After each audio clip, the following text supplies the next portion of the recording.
تو اس لیے ضرورت پیش آ رہی ہے ذہنوں سے بات نکال دیں، یہ انتشار کا معاملہ ختم کر دیں، اور جس نے روزہ رکھا یہ نہیں کہا جائے گا کہ اس نے بالکل غلط کیا، کوئی گناہ کیا، اور جس نے روزہ نہیں رکھا اس کو بھی نہیں کہا جائے گا کہ اس نے کوئی غلط کیا، کوئی گناہ کیا۔ اس موقع پر میں خاص طور پر درخواست عرض کرنا چاہوں گا کہ جناب رسول اللہ صلی اللہ علیہ وسلم نے صحابہ کی ایک جماعت ایک اہم ترین کام کے لیے روانہ فرمائی، اور چونکہ منشا یہ تھا کہ یہ صحابہ بڑی تیزی کے ساتھ اس جگہ پر پہنچ جائیں، اور اس لیے آپ نے حکم فرمایا کہ تم فلاں جگہ بنو قریظہ کے مقام پر پہنچ جاؤ اور راستے میں عصر کی نماز بھی نہیں پڑھنا۔ صحابہ روانہ ہو گئے تو راستے میں عصر کی نماز کا وقت ہو گیا۔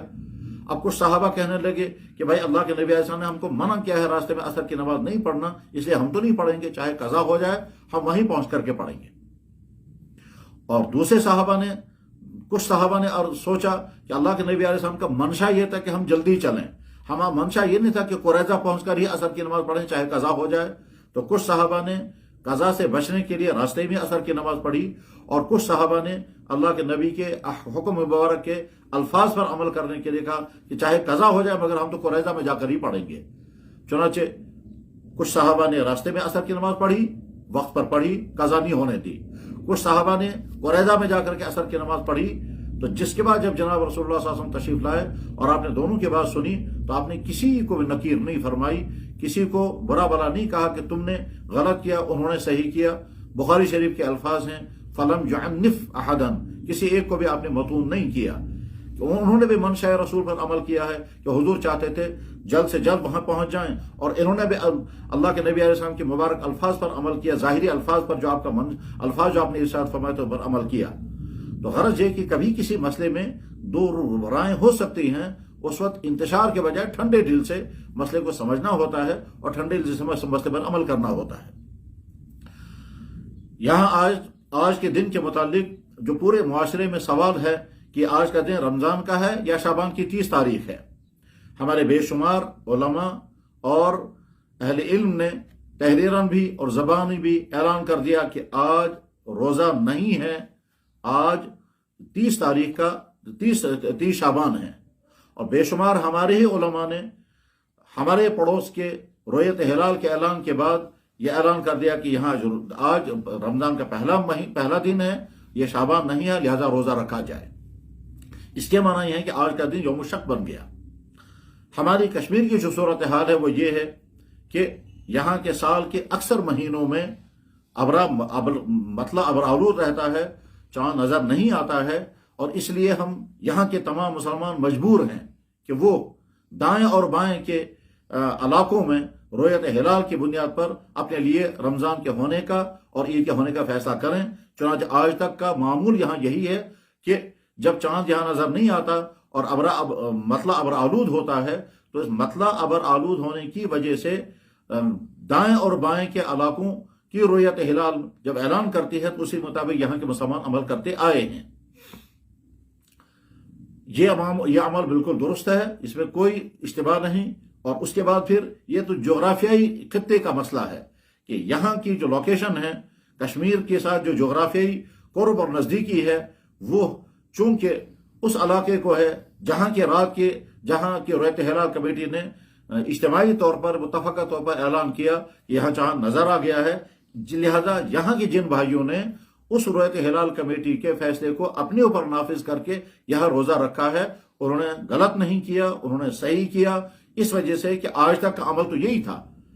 کہ ہم وہاں کی رؤیت ہلال کمیٹی کے اعلان پر یہاں روزہ رکھا کرتے تھے، اور یہ اس وجہ سے کہ جغرافیائی طور پر یہ اس علاقے کے بالکل قریب ہے، لہذا ان کا روزہ بالکل درست ہے، کوئی اس میں مذائقہ نہیں، کوئی حرج نہیں ہے۔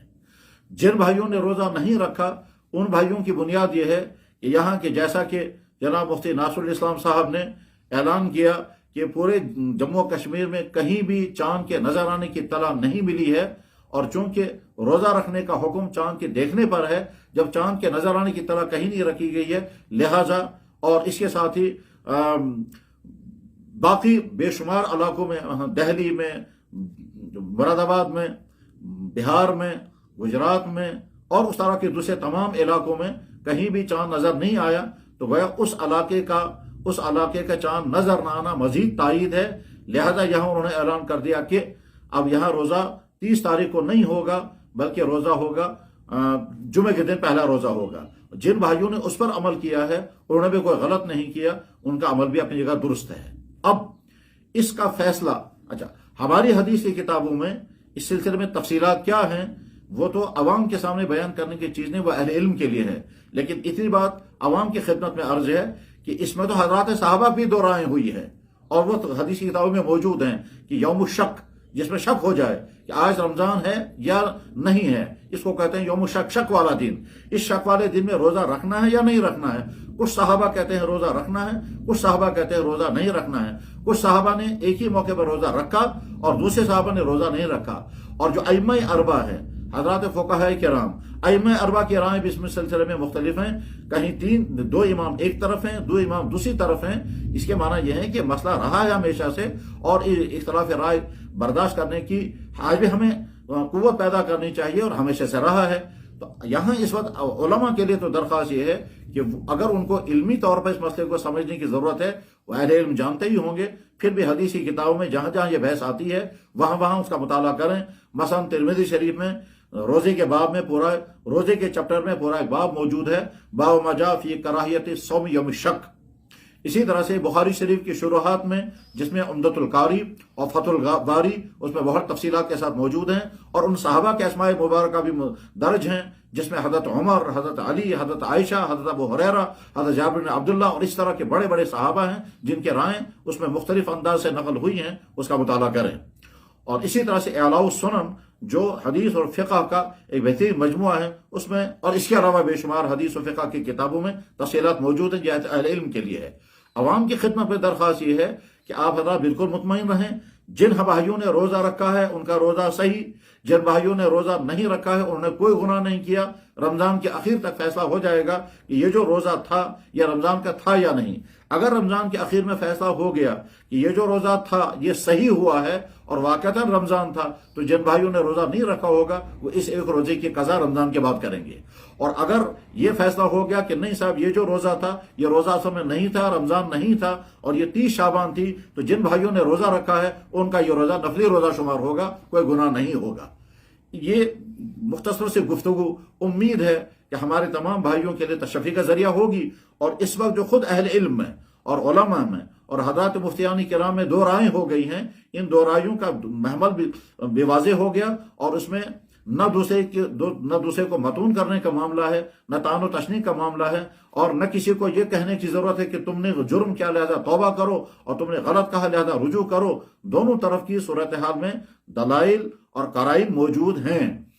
جب دلائل اور قرائن موجود ہیں، اور ہماری اسلامی تاریخ میں اس طرح کے بے شمار واقعات پائے گئے، حضرات صحابہ کرام کے مبارک دور میں، تابعین کے دور میں، فقہا کے دور میں، اور خود یہاں کشمیر کی قدیم تاریخ میں، جو یہاں کی اسلامی وہ تاریخ کی جس میں یہاں بڑے بڑے علماء تھے، بڑے بڑے فقہا تھے، جیسے شاہبیر دور حکومت میں اور شاہبیر دور حکومت کے بعد کے دور حکومتوں میں جو بڑے بڑے فقہا ہیں، اس زمانے میں بھی یہاں اس طرح کی صورتحال رہی ہے۔ اس لیے کہ جب یہاں بادل ہوا کرتے ہیں اور خاص طور پر سردیوں کا سرد موسم ہوتا ہے اور برفباریاں ہوتی ہیں، تو اس وقت یہاں چاند نظر نہیں آتا تھا، تو پہاڑی علاقوں میں کبھی کبھی کہا جاتا تھا چاند نظر آ گیا، جو بہت بلندیوں پر ہیں، اور نچلے علاقوں میں ابرآلود آسمان والے چاند نظر نہیں دیکھ پاتے تھے، تو ایک جگہ نیچے والے لوگ جو ہیں وہ 30 شعبان پورا کرتے تھے، پھر اگلے دن روزہ رکھتے تھے، اور جن لوگوں کے چاند نظر آتا تھا ان کو بتایا جاتا تھا کہ چونکہ آپ لوگوں نے چاند دیکھ لیا آپ لوگ روزہ رکھ لیں۔ یہی معاملہ عید کے موقع پر ہوا کرتا تھا۔ آج چونکہ فلکیات کا دور ہے، میڈیا کا دور ہے، ساری دنیا جو ہے وہ سمٹ گئی ہے، خبریں جو ہے وہ آنن فانن پورے عالم میں پھیل جاتی ہیں، اس لیے انتشار کی صورتحال پیدا ہوتی ہے۔ اس سلسلے میں ایک درخواست میں اور کرنا چاہوں گا، وہ یہ کہ ہمارے وہ بھائی جو اس طرح کے معاملات میں تبصرہ کرنے کے مزاج رکھتے ہیں، کمنٹس کرنے کے مزاج رکھتے ہیں، تو یاد رکھنا چاہیے کہ تبصرہ اور کمنٹس کرنے میں بھی بہت اعتدال ضروری ہے۔ خاص طور پر جس فیلڈ کے ہم ماہر نہیں ہیں اس فیلڈ کی میں دخل اندازی کر کے اس پر تبصرے کرنا اور نامناسب جملے کسنا یا مذاق اڑانا، یہ ہرگز ایک ایمان والے اور شریف انسان کی شایان نشان نہیں ہے۔ ہاں، مناسب تجویز دینے میں کوئی مذائقہ نہیں، مناسب رائے دینے میں کوئی مذائقہ نہیں ہے، کوئی معلومات ہوں، اس معلومات کو پیش کرنے میں، شیئر کرنے میں کوئی مذاق نہیں، لیکن تانا دینا، طنز کرنا، یا اسی طرح سے اشاروں کنایوں میں جہالت کا تانا دینا، یا علماء کو یا دوسرے تمام حضرات کو یا کسی فرد واحد کو متون کرنا اسلامی مزاج نہیں ہے، اسے پرہیز کرنا چاہیے۔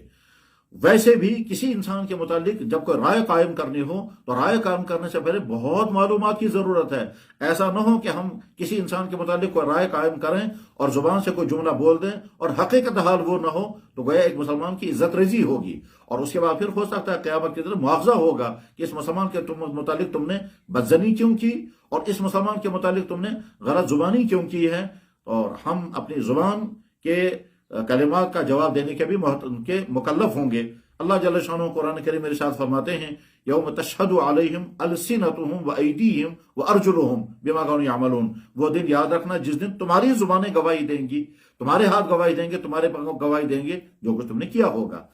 میں امید کرتا ہوں کہ اس مختصر سی گفتگو میں، جو بہت ہی عاجزانہ ہے، اس مختصر گفتگو میں ہمارے اکثر بھائیوں کی غلط فہمیاں دور ہو جائیں گی۔ جو حضرات روزے سے ہیں وہ روزے پر اپنے قائم رہیں، جن حضرات نے روزہ نہیں رکھا ہے وہ بالکل کسی انتشار کا شکار نہ ہوں۔ رمضان کے اخیر تک فیصلہ ہو جائے گا کہ رمضان مبارک کا آغاز